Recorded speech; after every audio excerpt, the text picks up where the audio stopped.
célula é grande, né? Chamar o pastor então. Ele tem até meia-noite para trazer a palavra. Nosso culto termina às 21, mas ele pode ficar até às 24, não tem problema. É o secretário, irmão. Ele é que sabe orar. Estenda a mão para cá, chorar por ele. Meu Deus, meu Pai, muito obrigado pela vida desse jovem pastor, que ele tão novo, o Senhor já deu tanta função para ele no teu reino, que nós somos muito gratos por isso. Pai, continua abençoando, Senhor, todos os seus empreendimentos, o seu ministério, meu Pai, e ele colocar a planta dos seus pés, seja, meu Pai, lugar de bênção. Meu Pai, nós abençoamos a vida dele e recebemos de Ti as bênçãos que ele trouxe para nós, porque o Senhor, com certeza, já separou uma palavra para a edificação dessa igreja. Nesses tempos, nós oramos e agradecemos a Ti, em nome de Jesus Cristo. Amém. Fique à vontade, pastor. Você está em casa, viu?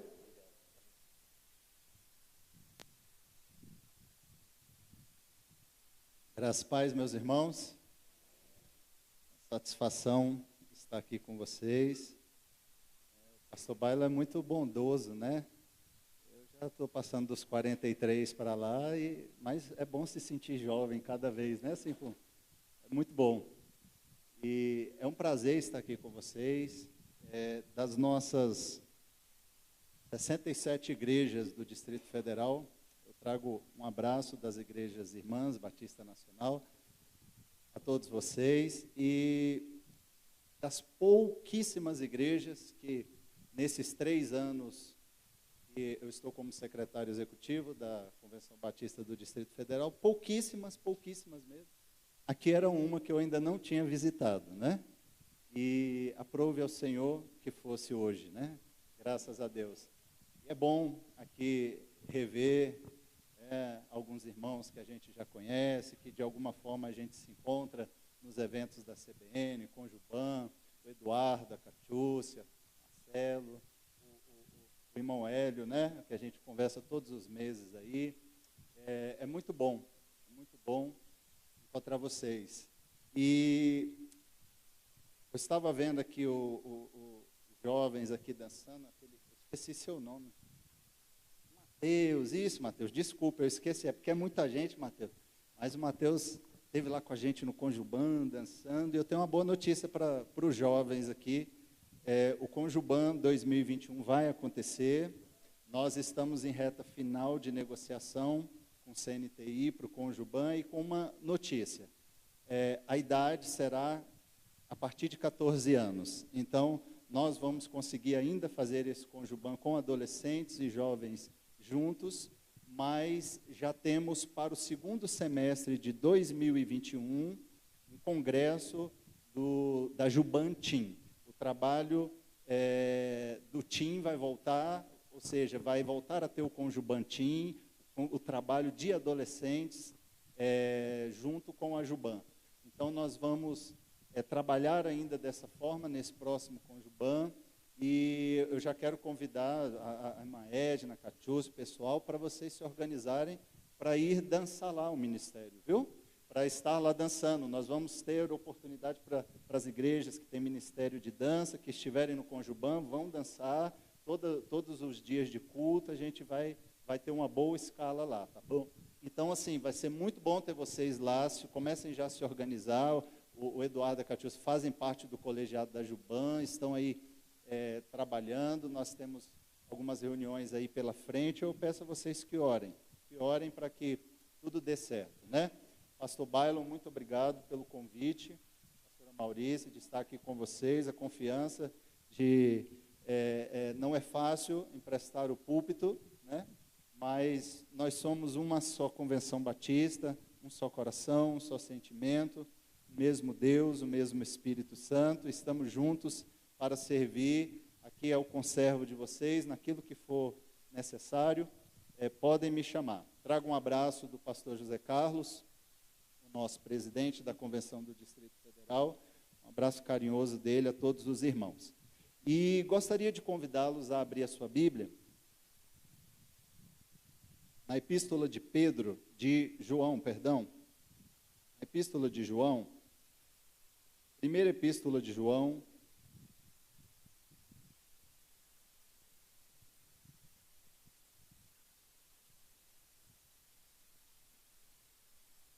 está me acompanhando a minha sogra, está ali, a irmã Magnei. A minha esposa ainda não chegou com meus filhos, porque está atendendo um outro convite lá na QNO. Está lá no Setoró e terminou lá, e ela está vindo para cá. Ela deve chegar ainda antes do término do culto com as crianças, mas ela está vindo também. 1 de João, capítulo 4, versículo 7. Gostaria de refletir com vocês nessa noite sobre Jesus ser a expressão maior do amor de Deus por nós. Jesus é a expressão maior do amor de Deus por nós. O apóstolo João escreve assim a partir do versículo 7: Amados, amemo-nos uns aos outros, porque o amor procede de Deus, e todo aquele que ama é nascido de Deus e conhece a Deus. Quem não ama não conhece a Deus, pois Deus é amor. Nisto se manifestou o amor de Deus em nós, em haver Deus enviado o seu Filho unigênito ao mundo, para vivermos por meio dele. Nisto consiste o amor, não em que nós tenhamos amado a Deus, mas em que ele nos amou e enviou o seu Filho como propiciação pelos nossos pecados. Amados, se Deus nos amou de tal maneira, nós também devemos amar uns aos outros. Nunca ninguém viu Deus. Se amarmos uns aos outros, Deus permanece em nós e o seu amor é em nós aperfeiçoado. Nisto conhecemos que permanecemos nele e que ele permanece em nós pelo fato de nos ter dado o seu Espírito. E nós temos visto e damos testemunho de que o Pai enviou o seu Filho como Salvador do mundo. Aquele que confessar que Jesus é o Filho de Deus, Deus permanece nele e ele permanece em Deus. E nós conhecemos o amor e cremos nesse amor que Deus tem por nós. Deus é amor, e aquele que permanece no amor permanece em Deus e Deus permanece nele. Nisto o amor é aperfeiçoado em nós, para que no dia do juízo mantenhamos confiança, pois assim como ele é, também nós somos neste mundo. No amor não existe medo, pelo contrário, o perfeito amor lança fora o medo, porque o medo envolve castigo, e quem teme não é aperfeiçoado no amor. Nós amamos porque ele nos amou primeiro. Se alguém disser amo a Deus, mas odiar o seu irmão, esse é mentiroso, pois quem não ama o seu irmão a quem vê, não pode amar a Deus a quem não vê. E o mandamento que dele temos é este: quem ama a Deus, que ame também seu irmão. Amém? Meus irmãos, o apóstolo João, todo mundo sabe, ele é considerado o apóstolo do amor. Mas o apóstolo João, ele tem uma outra característica também, além do amor, que a gente não pode passar desapercebido. É a severidade. João era um homem muito amoroso, mas também era um homem muito severo, ao mesmo tempo. Mas em que sentido ele era tão severo? João era severo em combater os falsos mestres, as falsas doutrinas e tudo aquilo que ameaçava a igreja em sua época. Nesta época em que João escreve, ele tinha em mente uma preocupação com o gnosticismo. Gnosticismo é a filosofia da essência. Aqui estava adentrando nas igrejas da Ásia Menor, e João, como um pastor, estava muito preocupado com os ensinamentos que o gnosticismo estava empreendendo. Por quê? Porque pessoas que estavam na igreja estavam assimilando esses ensinamentos gnósticos e estavam ensinando na igreja a respeito disso. E isso estava causando problemas na fé cristã.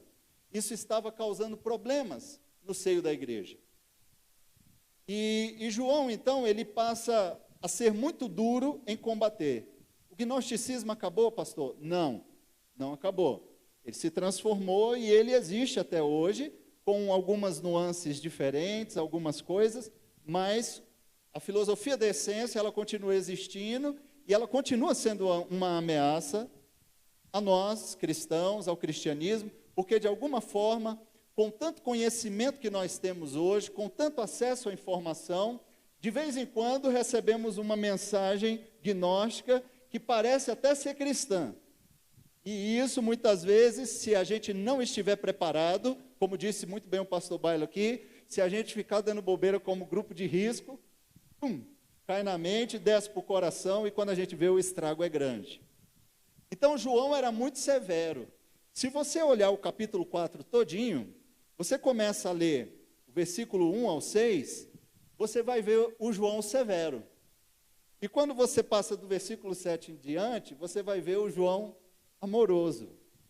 Severo combatendo os falsos profetas. Porque ele diz assim no versículo 1, amados, não dei crédito a qualquer espírito, mas provem os espíritos para ver se procedem de Deus, porque muitos falsos profetas têm saído mundo afora. E aí ele começa a falar sobre isso, e ele é muito duro quanto a isso. Mas de repente no versículo 7 ele vira e fala, amados, amemo-nos uns aos outros, porque o amor procede de Deus. O que João está fazendo aqui? Ele está combatendo o gnosticismo. E o que o gnosticismo ele pregava? Nessa época aqui, em sua forma um pouco mais primitiva.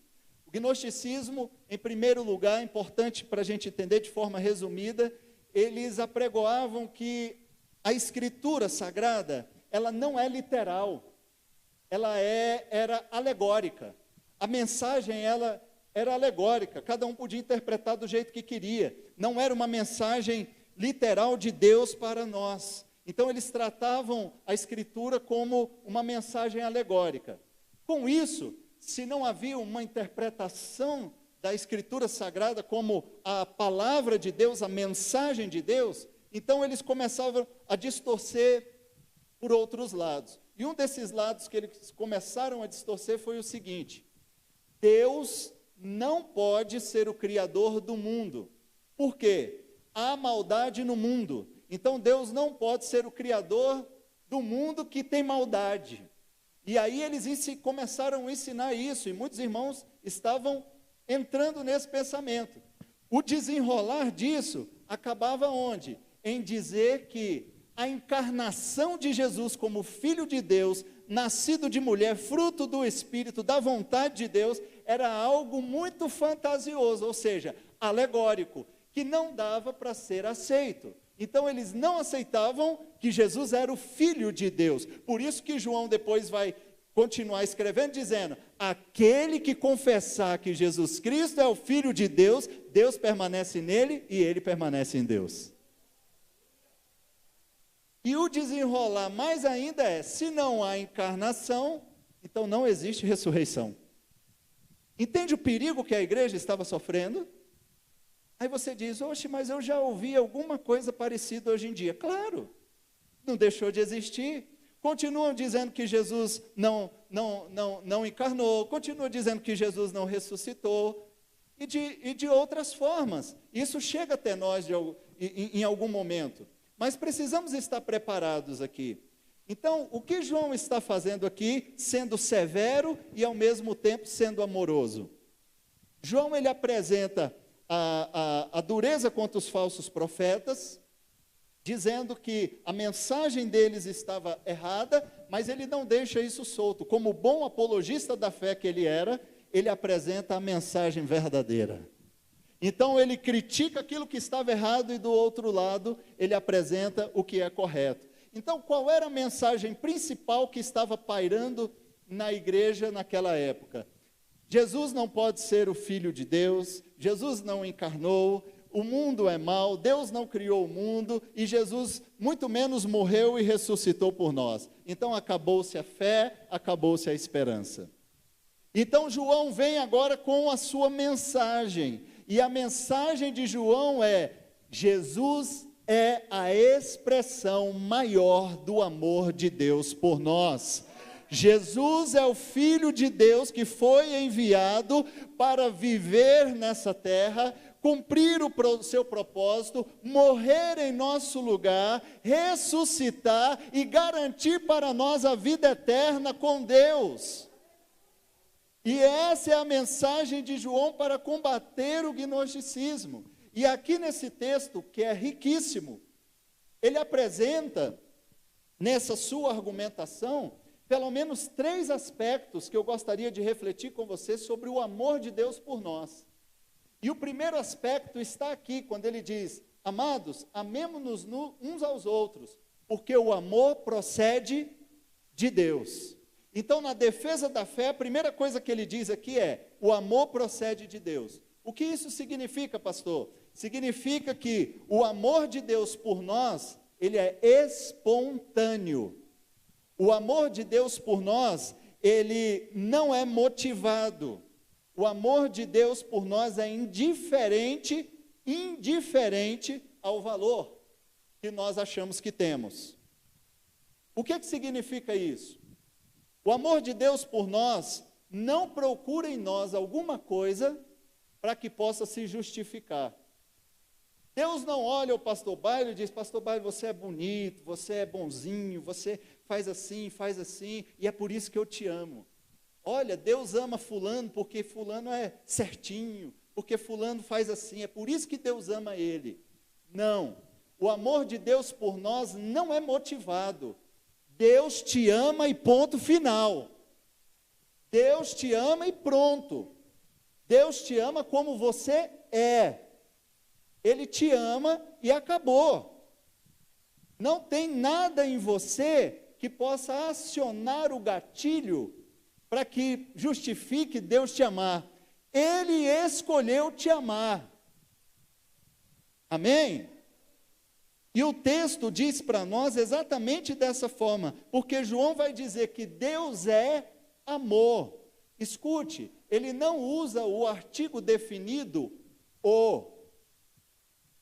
Ele não diz que Deus é o amor, igual muitas vezes as pessoas falam por aí: não, mas Deus não é o amor. Não, Deus não é o amor, Deus é amor. Essa frase, ela não é remissiva, você não pode dizer, você pode dizer, Deus é amor, mas você não pode dizer que Deus é o amor, mas o amor vem de Deus. O amor vem de Deus, por quê? Porque Ele é amor. O que é isso? O centro do caráter de Deus é amor. O que significa isso, pastor? Significa que Deus escolheu ser isso que Ele é. E isso é o centro do caráter dele, amor. Dali se desenrola todos os atributos do seu caráter: benignidade, longanimidade, santidade, fidelidade, misericórdia. Tudo isso se desenrola de um núcleo, e o núcleo disso tudo é amor. E aquilo que Deus escolheu ser, Ele vai ser, porque Deus é fiel. Fidelidade faz parte do caráter de Deus. E se Deus escolheu que Ele é amor, que Ele é longânimo, que Ele é bom, bondade pertence ao Senhor, se Ele escolheu que Ele é santo, se Ele escolheu que Ele é tudo isso, e escolheu que Ele também é fiel, significa que Ele vai continuar sendo tudo isso que Ele é. Amém? O nosso Deus não muda. Ele é fiel. É por isso que nós temos a certeza e a garantia de tudo aquilo que Ele nos promete. O centro do caráter de Deus é o amor. É amor. Ele é amor. Por isso João diz: e o amor procede dele. O amor sai dele por nós. E é isso que nos constrange. O amor de Deus nos constrange. Porque não temos nada em nós que possa dizer isso justifica eu ser amado por Deus.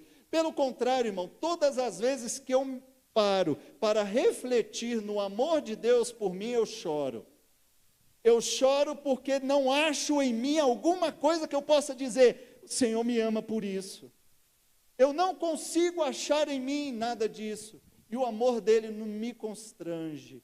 Porque sendo eu ainda pecador, sendo eu ainda pecador vivendo em pecado, porque pecador nós continuaremos a ser até o dia da remissão final, total, na volta de Jesus, mas não vivemos mais na prática do pecado, mas estando eu ainda na prática do pecado, lá no tremedal de lama, ele olhou para mim e disse, filho, eu te amo.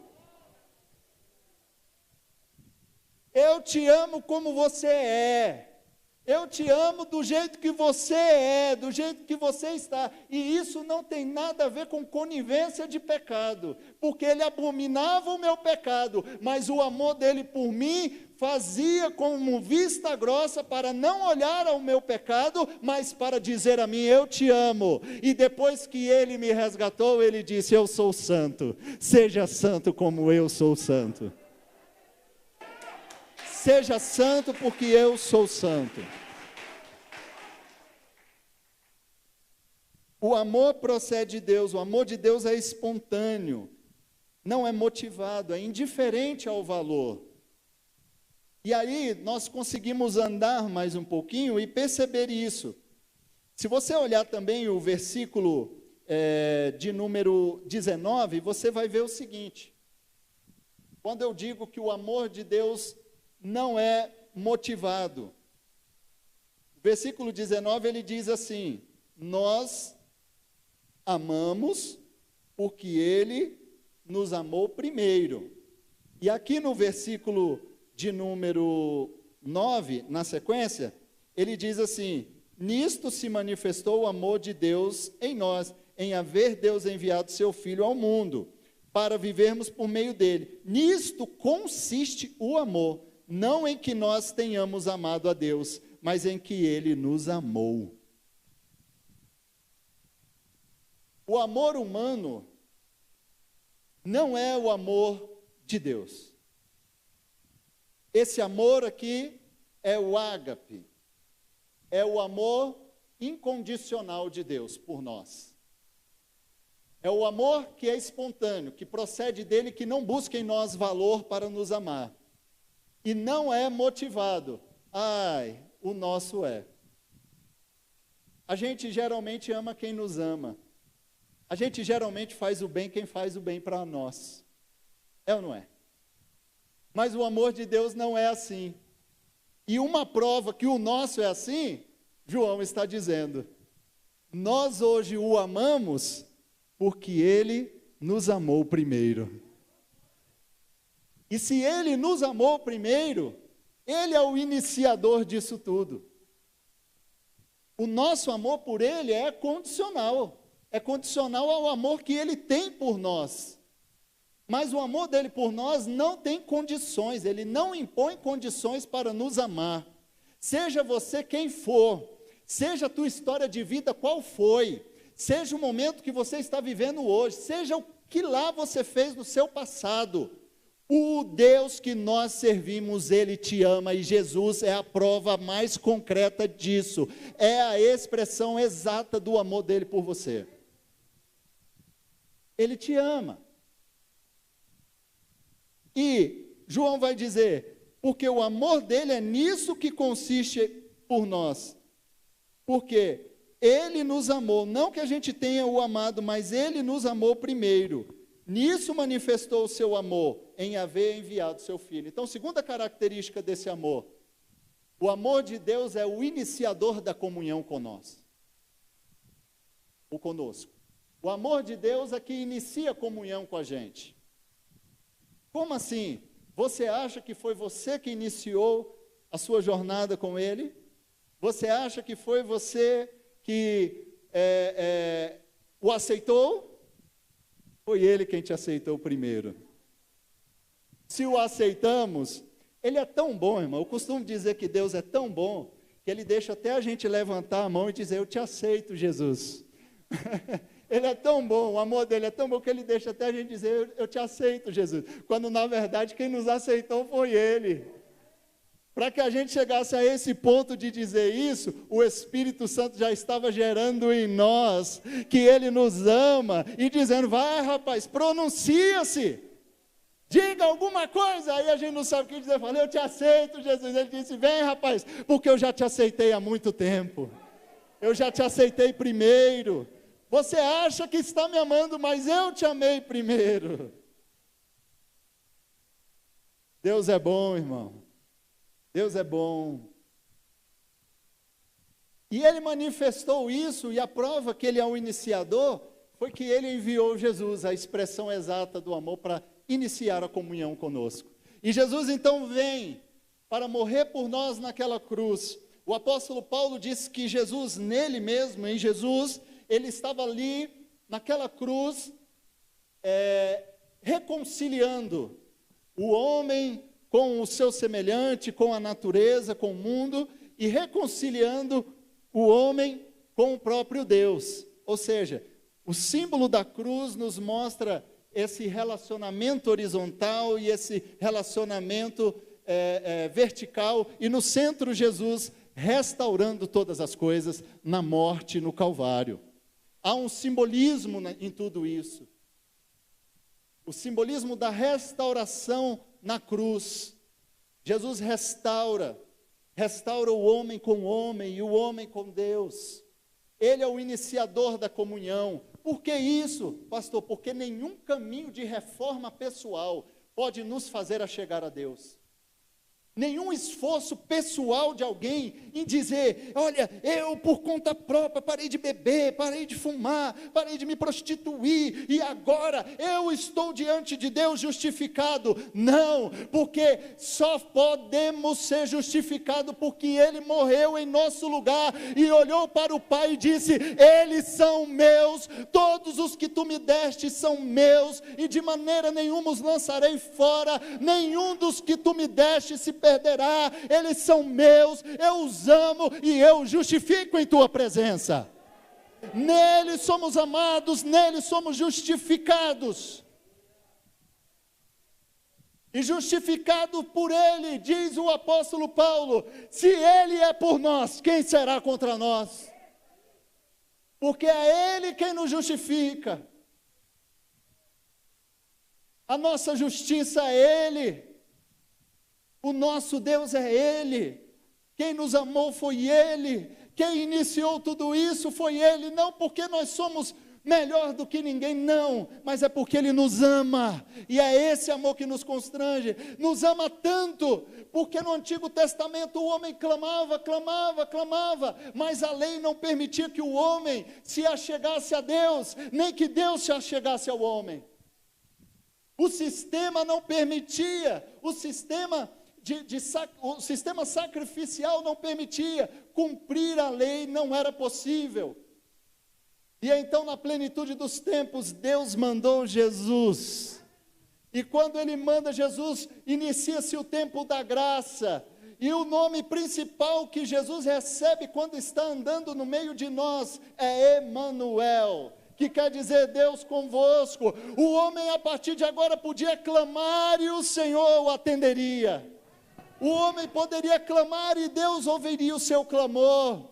E ele então vai ao céu, ele ressuscita. Mas agora ele não é mais o Emanuel que estava no meio de nós. Quando ele foi ao céu, ele disse: eu vou, mas vou mandar um Consolador, que é como eu. E ele vai morar dentro de vocês.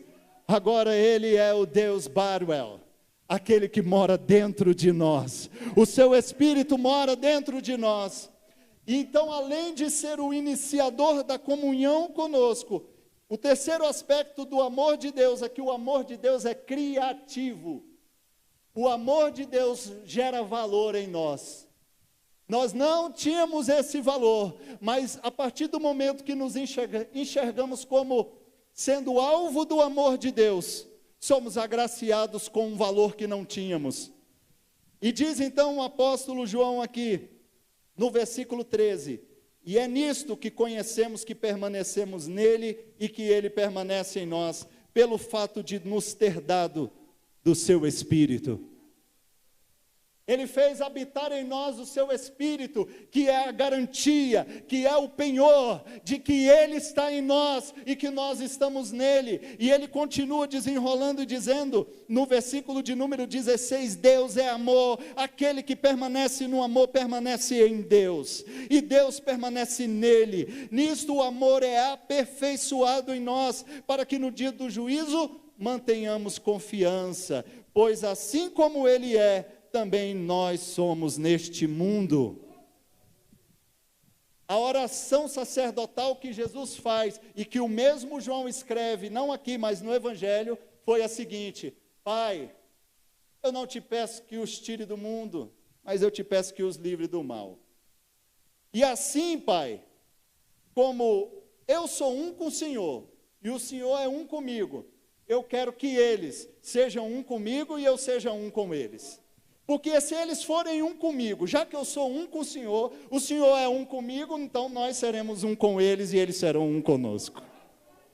Nós seremos um só. O desejo de Jesus era esse: Pai, nós temos que ser um, nós vamos ser um. Eles serão um comigo, então eles também serão um contigo, porque eu sou um contigo e tu é um comigo. E nisso ele disse: eu vos darei o meu Espírito, para que eles saibam e tenham a garantia de que eu estou com eles. Eu garanto a minha obra, eu garanto na vida deles, que eles são alguém alcançado por ti, através de mim. O Espírito dele é que faz isso em nós.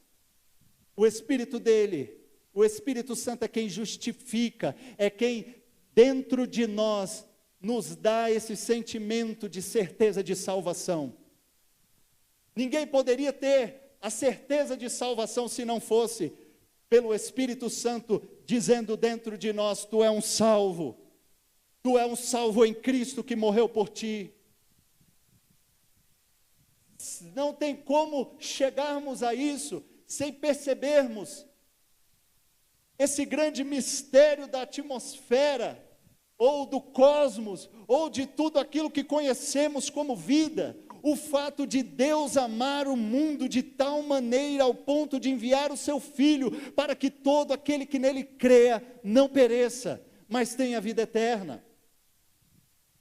E ele então manifesta o seu amor mandando Jesus, o seu Filho unigênito, e ele vem para habitar, para morar em nós, para fazer tudo isso. Então, recapitulando, o amor de Deus é espontâneo por nós. O amor procede de Deus, ele é espontâneo, ele não é motivado, ele não busca nada em nós para se justificar. Em segundo lugar, o amor de Deus é que inicia o processo de comunhão nosso com ele, porque ele transpassa as barreiras para se achegar a nós, para que a gente possa se achegar a ele, porque a lei não permitia que isso acontecesse. Então estamos falando da sua graça manifesta. E em terceiro lugar, o amor dele em nós gera valor. Não tínhamos esse valor, mas ele vivendo em nós gera valor em nós. Nós vivemos numa sociedade que, como eu disse no início, ela é de alguma forma contaminada ainda por essas ideias do gnosticismo. E por outras ideias mais também, que muitas vezes distorcem as questões cristãs primordiais para a nossa fé. Mas eu lembro que antigamente a gente costumava cantar um louvor, olhando um nos olhos dos outros irmãos e dizendo assim: eu quero que você valorize o que você tem. Você é um ser, você é alguém tão importante para Deus. Nada de ficar sofrendo angústia e dor nesse seu complexo inferior, dizendo às vezes que não é ninguém. Eu venho falar do valor que você tem. Eu venho falar do valor que você tem. E aqui que está a questão. Não é porque somos nós, mas ele dizia: ele está em você. O Espírito Santo se move em você. até com gemidos inexprimíveis. E aí você pode então perceber que para Ele há algo importante em você. Por isso levante, clame, exalte, adore ao Senhor, porque você tem valor aos olhos de Deus. Aleluia! Você tem valor aos olhos do Senhor. E para garantir isso, Ele deu uma porção dEle para viver dentro de você, que é o seu Espírito. Para encerrarmos, irmãos, eu quero ir para a parte prática de João aqui. Em 2 momentos, João vai falar, versículo 11 e depois no versículo 20. Então, no versículo 11, ele vai aplicar para nós e vai dizer, amados, se Deus nos amou de tal maneira, nós também devemos amar uns aos outros. Ou seja, se é dessa forma que Deus nos ama, então é dessa forma que temos que amar as pessoas. E no versículo 20 ele diz, se alguém disser, eu amo a Deus, mas odiar o seu irmão, esse é mentiroso. Pois quem não ama o seu irmão a quem vê, não pode amar a Deus a quem não vê. E o mandamento que dele temos é este, quem ama a Deus, que ame também o seu irmão. E aqui eu vou partindo para a parte prática. Em primeiro lugar, se o amor de Deus é espontâneo por nós, não busca em nós valor para se justificar, então nós devemos amar as pessoas como elas são. Precisamos amar as pessoas do jeito que elas são. Em nossa sociedade, nós vivemos numa situação que nós costumamos muito colocar aquilo que fazemos na frente do nosso nome. Todas as vezes, por aí, muitas vezes alguém pergunta, qual é o seu nome? Eu sou o pastor Luciano. Qual é o seu nome? Eu sou o doutor fulano de tal. Qual é o seu nome? Eu sou a professora fulana. Qual é o seu nome? Eu sou o mestre tal. Eu sou isso, eu sou aquilo. E a gente fala muito isso. Eu sou. Nós vivemos e fomos doutrinados na sociedade, nessa sociedade hoje, nessa geração que vivemos, a pensar dessa forma. E por isso, essa geração consumista e capitalista, nós avaliamos as pessoas que nós queremos amar ou nos relacionar com elas pelo que elas têm. Por aquilo que elas têm, ou aquilo que elas fazem. Mas o amor de Deus não é isso. Pelo contrário, quando Deus se apresenta a Moisés no Antigo Testamento, ele diz, Moisés, quem é o Senhor? Para que eu possa dizer para eles, quando eles me perguntarem, quem está te enviando? Diga apenas que eu sou. No hebraico antigo não existe o verbo ser. Não existe a conjugação do verbo ser. Porque nenhum judeu poderia dizer eu sou. O único que pode dizer eu sou é aquele que é, aquele que se apresentou dizendo eu sou o teu Deus, eu sou o teu Senhor, eu sou a água que mata a tua sede, eu sou o pão que sacia a tua fome, eu sou o Salvador, eu sou o teu Rei, eu sou aquele que te escolheu, eu sou aquele que te redime, eu sou aquele que te salva. E aí quando a gente vê Jesus no Evangelho de João, João apresentando Jesus vai falar em diversos momentos, eu sou. Por 8 vezes Jesus vai falar, eu sou o bom pastor, eu sou o pão da vida, eu sou a luz do mundo, eu sou a ressurreição e a vida. Jesus vai falar por 8 vezes ali, eu sou. Por quê? Porque Ele é o mesmo Deus de Moisés, do Antigo Testamento, é o mesmo Deus do Novo Testamento. Ele diz, eu sou. E o eu sou aqui está dizendo no tempo da graça, eu te amo. Eu te amo porque eu sou. E João está dizendo, Ele é amor. Então Ele nos ama pelo que somos, pessoas. com erros, com acertos, Ele nos ama, Ele não leva em consideração. E o fato de amarmos as pessoas como elas são, não significa que a gente seja conivente com o seu pecado. Não, não. A mensagem para você não é essa. Porque eu disse aqui que o Jesus que amou, que me chamou e te chamou, depois que nos percebemos fruto do seu amor, diz para nós: eu também sou santo. Seja santo, como eu sou santo. E Ele nos dá condições para nos santificarmos em sua presença.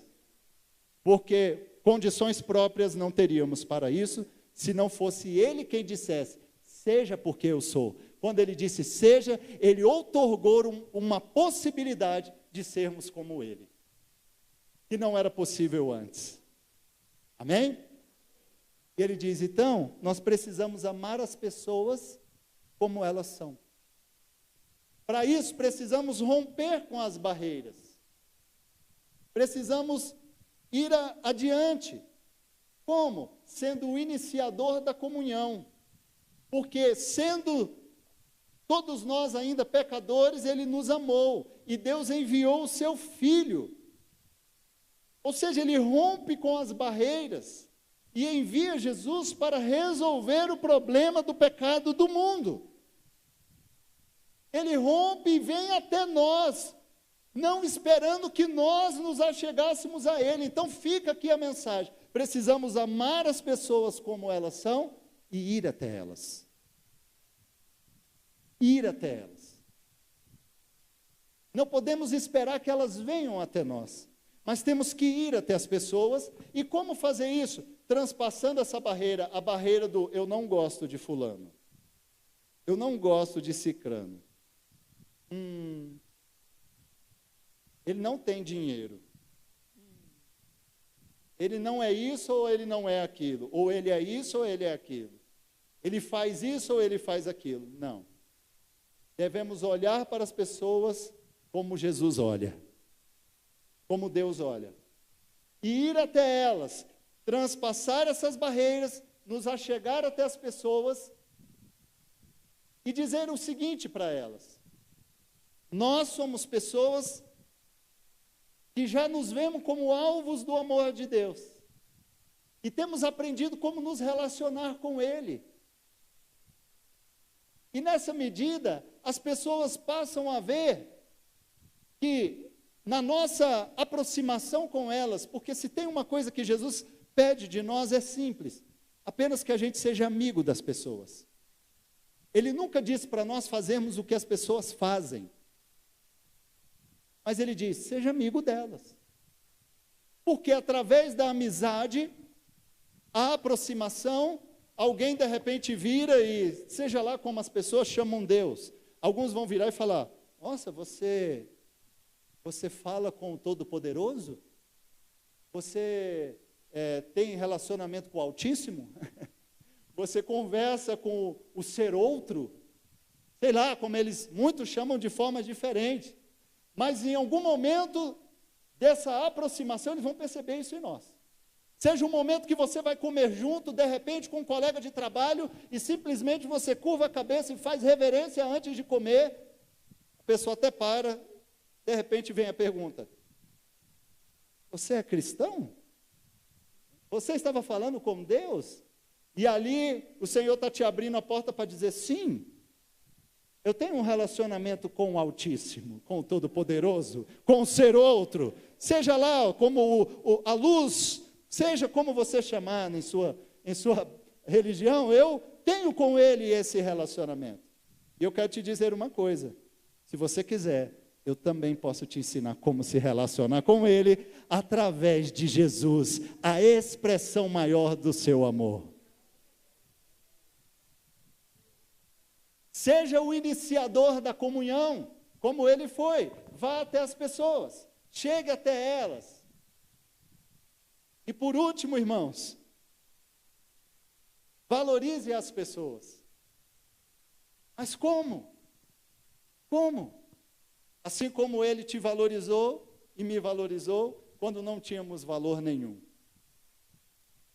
Mas, pastor, me explica direito esse negócio de valor. Vou te explicar.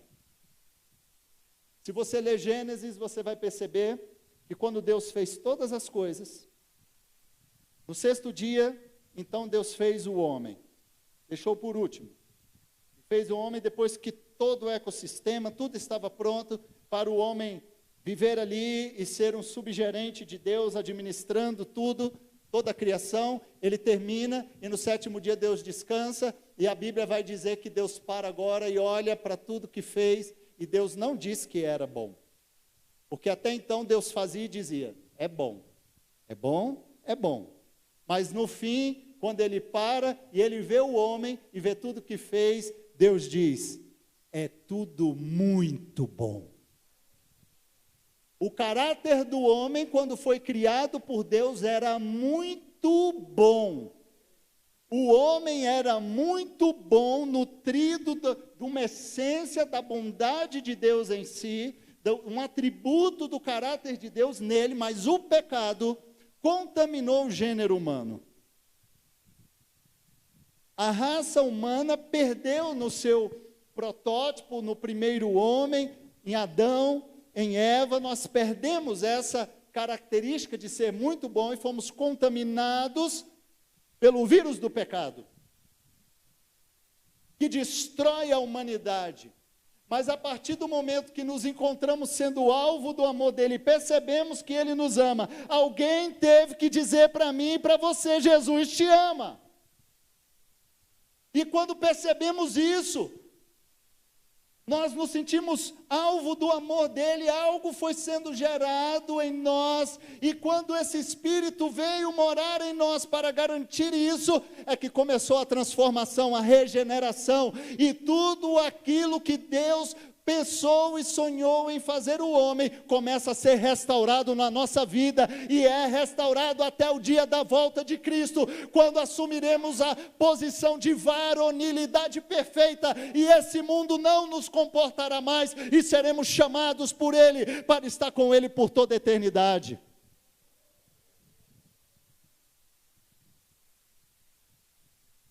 Precisamos valorizar as pessoas, olhar dentro dos seus olhos, dizer para as pessoas o quanto elas são importantes.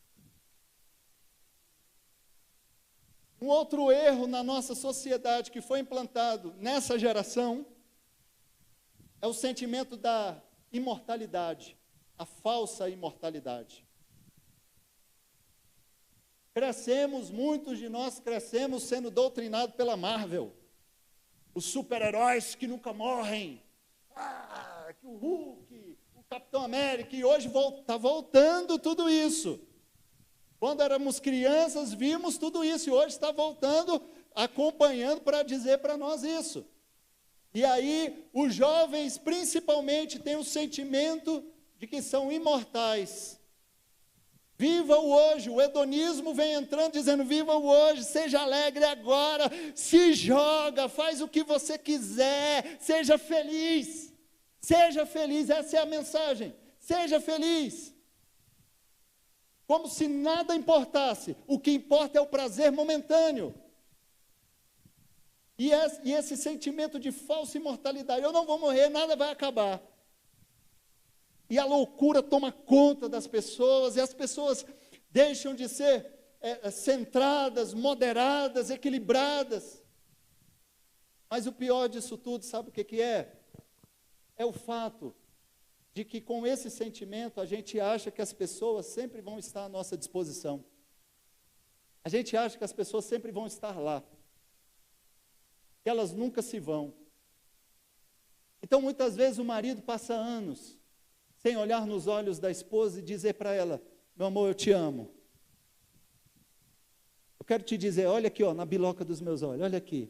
Eu quero te dizer o quanto você é importante para mim. O quanto você é importante para mim. O pai esquece de olhar nos olhos do seu filho e dizer, filho, eu te amo. Independente de alguma coisa errada que ele esteja fazendo, olhar para ele e dizer, filho, eu te amo. Você é meu filho, eu te amo.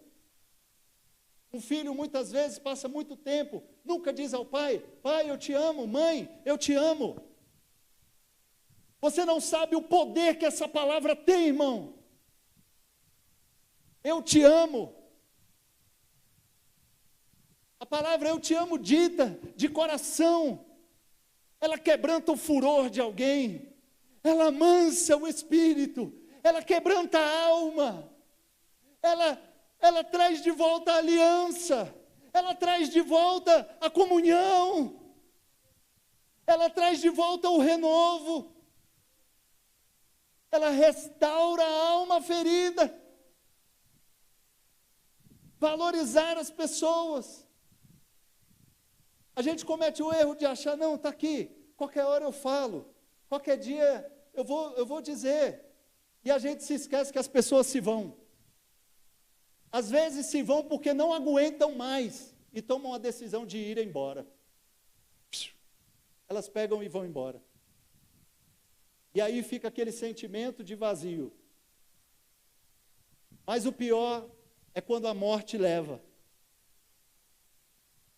Porque quando a pessoa ainda se vai, ainda resta uma pequena esperança de um dia reencontrar talvez e tentar recuperar alguma coisa. Mas quando ela se vai, fica apenas um sentimento de arrependimento. E o pior arrependimento que tem, o pior sentimento dentro do todo que é o arrependimento, é exatamente aquele de que eu poderia ter feito algo e eu não fiz. A lamentação de que eu poderia ter feito algo e eu não fiz.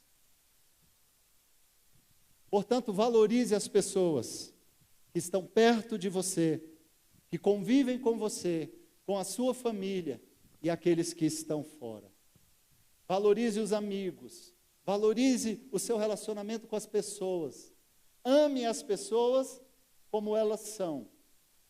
Rompa a barreira do nosso próprio egocentrismo, rompa isso e vá até as pessoas. Inicie você a comunhão com elas. Apresente o seu Deus, porque isso foi que ele disse: ide por todo mundo e pregai o evangelho. E pregar o evangelho não é ir lá e blá, blá, blá, blá, blá, blá, blá, blá. Pregar o evangelho é abraçar, é cuidar, é dizer que ele ama, é estar juntos, é amar as pessoas.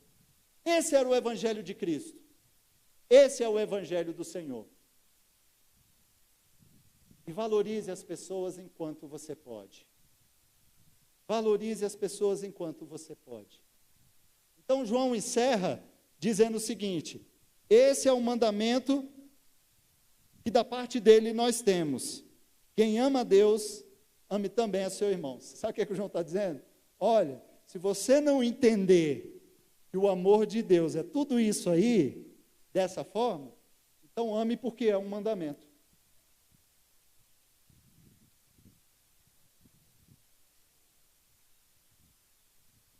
Mas o bom é amar, é o que ele fala no contexto. Entender o que é o amor, e não apenas dizer eu amo porque eu sou obrigado.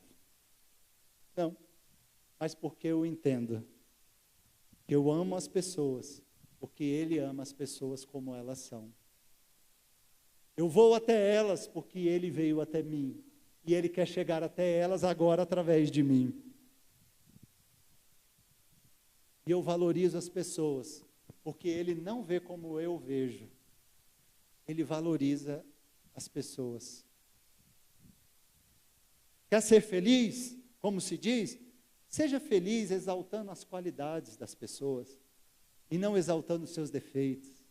Seja feliz pegando as qualidades delas e jogando tanto para cima, que os defeitos vão cada dia ficando menores, perto das qualidades que você aponta. O pastor Bailo disse aqui, estamos chegando no final do ano. E ele falou de coisas muito importantes. E uma das coisas também muito importantes é que a gente restaure a comunhão com algumas pessoas. Com os familiares, com os amigos. A pandemia deixou todos nós muito mais esquisitos do que nós já éramos. Não se iluda, nós somos esquisitos mesmo. cheio de deformidade. O ser humano é assim. E a gente ficou mais esquisito. A gente agora não sabe se abraça, se bate, se pega, se olha. A gente não sabe mais o que faz. E fica aquela coisa. E agora a gente não sabe se vai lá, vai cear junto, se não vai, se a gente vai orar de longe, se vai fazer virtual. O que a gente vai fazer? Nós estamos nos adaptando. Mas uma coisa eu quero te falar. Independente disso, dá para olhar dentro dos olhos de alguém, seja virtual ou presencialmente, e dizer: eu te amo. Que Deus abençoe o seu coração, a sua vida, a sua família, a sua casa. Eu muito feliz de estar aqui com vocês. Devolvo a palavra ao pastor Bailo, viu? Que Deus abençoe, meus irmãos. Fiquem na paz.